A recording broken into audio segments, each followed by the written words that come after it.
The state of the Democratic Party is basically just people you want absolutely nothing to deal with. Welcome back to the show. Hit that subscribe button. Let's get to it. First topic, as you would expect, since Trump federalized Washington, D.C. and sent in the National Guard, crime is plummeting. Roll the clip. When the National Guard hit the ground in Washington last week, that city's crime fight went into overdrive. And now we're seeing the impact and the dramatic reductions in crime. When the National Guard rolled into Washington last week, the locals seemed skeptical. The crime is minimal here. There's not really a lot of crime here. It looks like window dressing to me. But with the Guard on the ground, crime is on the decline. For the first time in a long time, D.C. has gone 7 days without a homicide. And that's not all. Carjackings are down 83%. Robberies are down 46%. Car thefts down 21%. And overall violent crime is down 22%. When you have these kind of numbers going down, it basically says this is a success, and that means people feel safer. Like many big cities, Washington's police department is critically short-staffed. People who don't feel safe aren't free. Sergeant Betsy Smith with the National Police Association says it is ripe for federal help. More police generally equals less crime. Yeah, so this situation is basically exactly like the border under Biden. You remember how he just refused to shut down the border and basically they're like, oh, we can't do that. And then Trump all of a sudden comes in, shuts down the border, and now border crossings are basically at zero. Isn't that funny how all you really needed was a new president and the border situation is basically completely a non-factor now? And that's exactly what happened in D.C. All you needed was a new leader who wanted to be hard on crime and, actually let the police do their job and arrest people and have people get prosecuted. It's that simple, folks. But the blue cities of blue states want to tell you, oh yeah, no, that's racist. What he's doing is terrible. It's terrible. And all these protesters out there protesting basically their own safety in the streets. It's like the Democrats have just gone so mad that they protest their own safety. But yeah, there you go. There you have it. Trump rolls in, and in 1 week, crime is basically plummeting, just like the border. So it's pretty much just, there's undeniable now that leadership directly correlates to your safety, less crime, less illegal immigration, basically less everything that you don't want in your community. But all right, let's get to the next topic here. Trump fed burgers and pizza to National Guardsmen and federal agents in D.C. Roll the clip. And I think you brought some food for him, didn't you, President? So we have great hamburgers cooked by the White House, and we have pizza that I said don't do it in the White House because we went to a place that makes the best pizza. So we'll concede.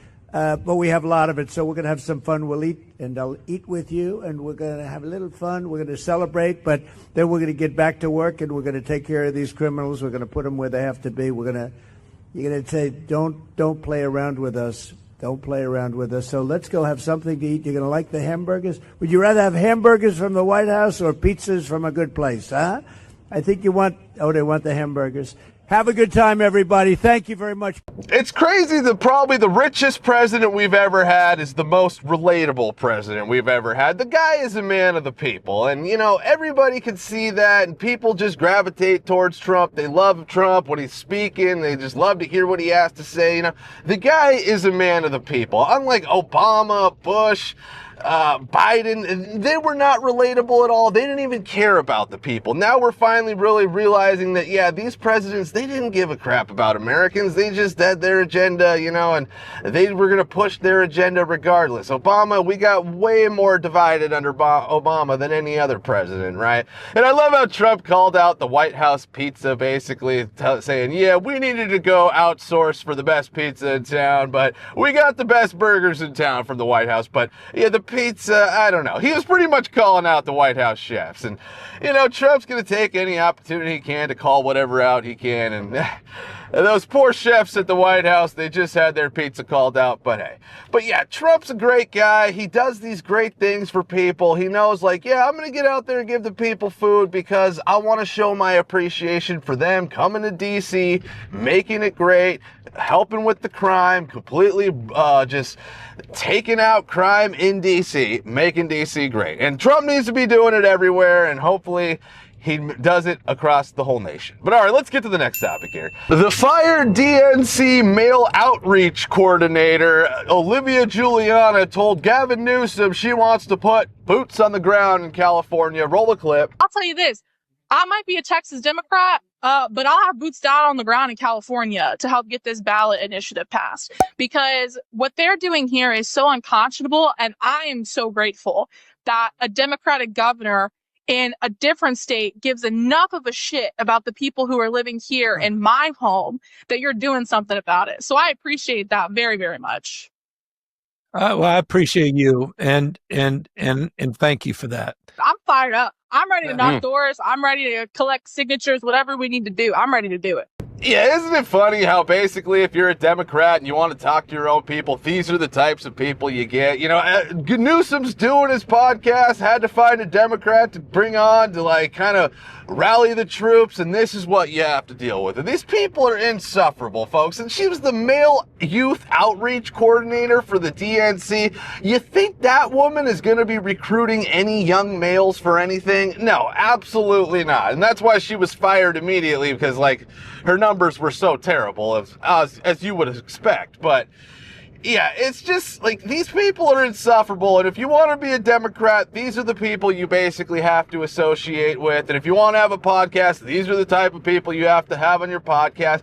And it's just the complete opposite with the Republicans and the conservatives, right? Like if you want to have a conservative on your podcast these days, you can go get a plethora of like cool people and just be like, have cool guests and people that people actually want to listen to and see on a podcast. Unlike this woman, nobody's tuning in to see this woman on a podcast, especially Gavin Newsom's podcast. So the state of the Democratic Party is basically just people you want absolutely nothing to deal with. But all right, let's get to the next topic here. So a teacher in Florida named one of her students most likely to become a dictator. Go ahead, roll the clip. My son, 6 years old, was prohibited from sitting next to his friend on the school bus because a parent objected to my perspectives on book challenges. My older son's history teacher allowed students to label him a Nazi file simply for his interest in history and participation in ROTC. She later nominated my son as the most likely to become a dictator and had his classmates vote on it and try to force him to the front of the class to receive the certificate, which he rightly refused, all because of his conservative values and our perspectives. God, how absolutely insane have teachers gone? And this is in Florida too, so you would expect that Florida's kind of, cleaning up all this woke activism in schools, but this is still happening apparently. And teachers nowadays are essentially just woke activists, Are they really even teaching kids anything in school anymore? Because they basically just have them look on the iPad and do iPad assignments and everything's on the iPad. I don't even think the teacher really has to do anything, The teacher is pretty much just a babysitter at this point. And most of the time it's some sort of woke babysitter that's going to try to indoctrinate your kids, right? But do they have any sort of teacher vetting day for schools? Be like you go a couple days before the school year starts, and then you get to meet the teachers and you get to look around the classroom to see if there's any sort of weird trans flags or any indoctrinating materials, they need to have something like that if they don't already have something like that, because parents need to go in and be like, okay, yeah, we're not letting this teacher teach our kids. There's about 3 trans flags over there. There's do you know what your gender is sign over there.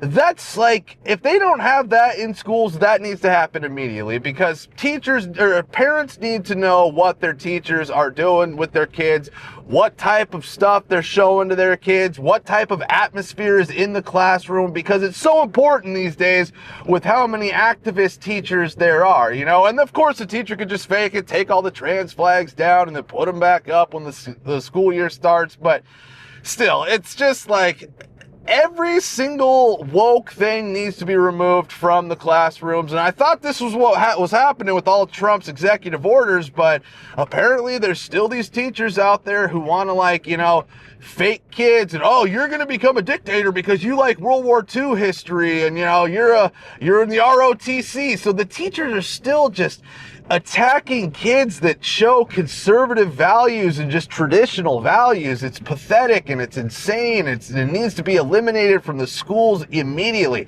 especially public schools. None of this type of stuff should be able to happen. And this teacher with the most likely to become a dictator, she needs to be fired immediately. You can't be doing that with kids. You can't be claiming that kids are going to become dictators because of what they're into, right? It's just not cool. It's not kosher, and it's not something we need in our public schools. But all right, that's it for today. Be sure to like, subscribe, and we'll be seeing you.